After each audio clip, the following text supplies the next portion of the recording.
Pernah nggak sih, kamu merasa ada suara di dalam kepala?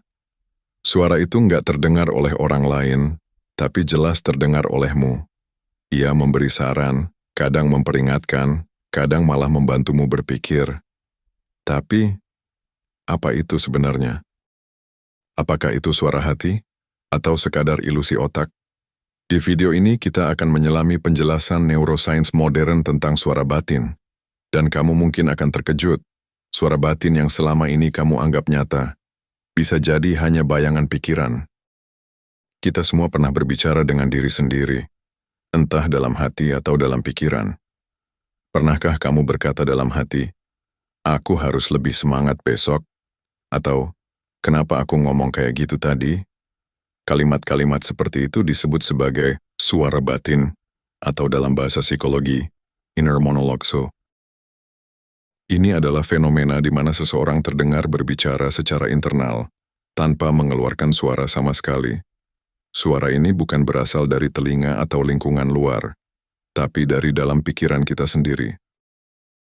Kita mengalaminya sebagai suara yang tidak bersuara, terdengar jelas tapi tidak terdengar oleh orang lain.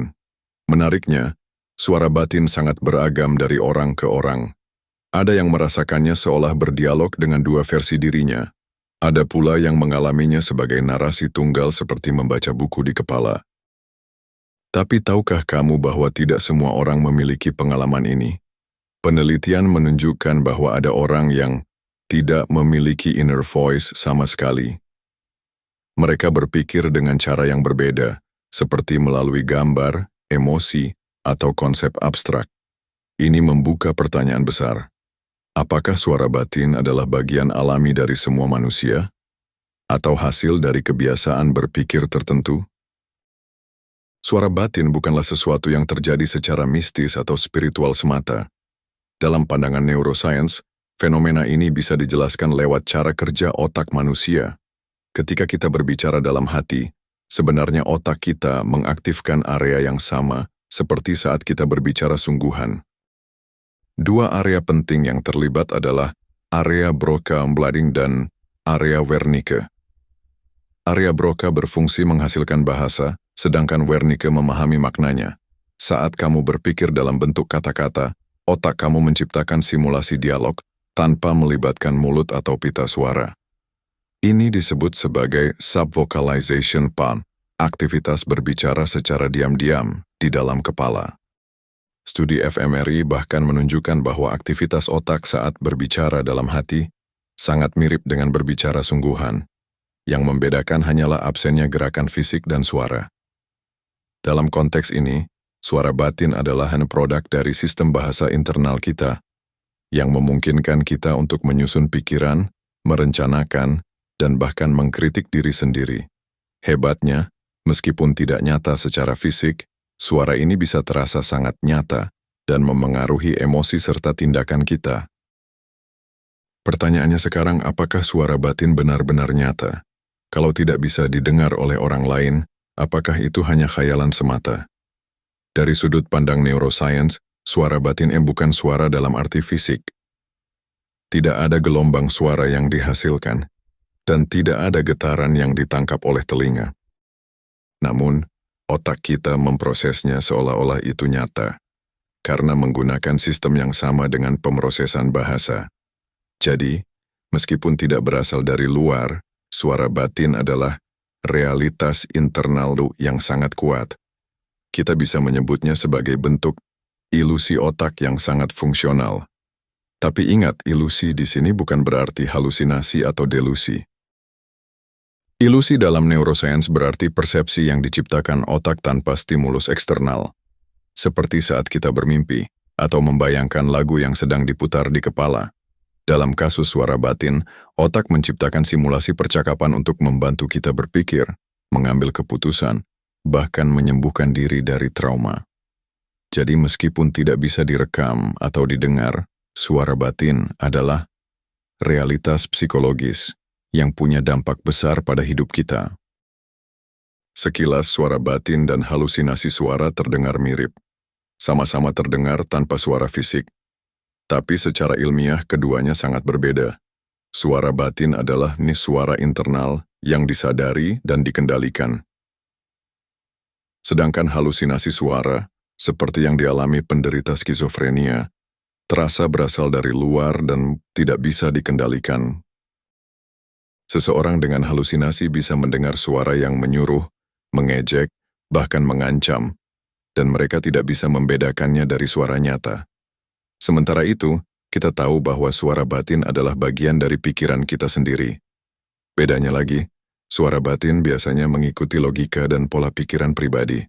Halusinasi bisa muncul secara acak, bahkan bertentangan dengan keinginan si penderita. Neuroscience membedakan keduanya dengan melihat area otak yang aktif. Suara batin memicu area bahasa dan kesadaran, sementara halusinasi cenderung melibatkan gangguan di area persepsi dan regulasi emosi. Dengan kata lain, suara batin adalah teman dialog yang sadar, sedangkan halusinasi adalah tamu asing yang mengganggu. Suara batin bukan cuma obrolan kosong di kepala. Ia memainkan peran penting dalam kehidupan sehari-hari kita. Misalnya, saat kamu membuat keputusan, suara batin muncul untuk mempertimbangkan pro dan kontra. Saat kamu menyesal atau mengevaluasi sesuatu, kamu berdialog dengan dirimu sendiri. Dalam situasi sulit, suara batin bisa menjadi motivator pribadi yang bilang, "Kamu bisa." Saat kita stres atau sedih, suara ini bisa jadi penghibur, atau sebaliknya, pengkritik paling kejam. Suara batin juga terlibat dalam proses belajar, menghafal, dan memahami informasi baru. Anak-anak, misalnya, belajar membaca dengan mengucapkan kata dalam hati. Dalam psikologi, suara batin adalah salah satu tanda dari monop kesadaran diri, self-awareness. Tanpanya, manusia akan kesulitan memahami diri sendiri, memperbaiki kesalahan, atau merencanakan masa depan. Bisa dibilang, suara batin adalah navigator mental yang membantu kita menavigasi hidup sehari-hari. Kabar baiknya, sound suara batin bisa dikembangkan dan dilatih. Layaknya otot pikiran, inner voice bisa menjadi lebih jernih, positif, dan reflektif jika dilatih dengan benar. Salah satu caranya adalah melalui meditasi kesadaran, mindfulness meditation. Latihan ini membantu kita mengenali isi pikiran tanpa terbawa arus emosi. Cara lain adalah menulis jurnal setiap hari, untuk mencatat dan mengamati bagaimana suara batin berbicara pada diri kita. Teknik ini bisa mengubah inner voice yang awalnya negatif menjadi lebih suportif dan tenang. Beberapa psikolog bahkan menganjurkan berdialog dengan diri sendiri secara sadar. Misalnya, menanyakan, "Apa yang sebenarnya aku rasakan sekarang?" Dengan begitu, kita bisa menjadikan suara batin sebagai alat refleksi, bukan sumber tekanan. Dalam dunia pendidikan dan terapi, suara batin yang sehat bisa membantu meningkatkan fokus, rasa percaya diri, dan kesehatan mental secara keseluruhan. Jadi ya, meskipun suara batin berasal dari dalam, ia tetap bisa mau diperkuat lewat latihan dan kesadaran, Shiu. Jadi, apakah suara batin hanya ilusi otak? Jawabannya, ya. Tapi itu bukan berarti tidak penting. Justru dari ilusi itulah, kita menemukan siapa diri kita, apa yang kita rasakan, dan apa yang ingin kita pilih. Suara batin bukan sekadar suara, tapi jendela menuju kedalaman pikiran manusia.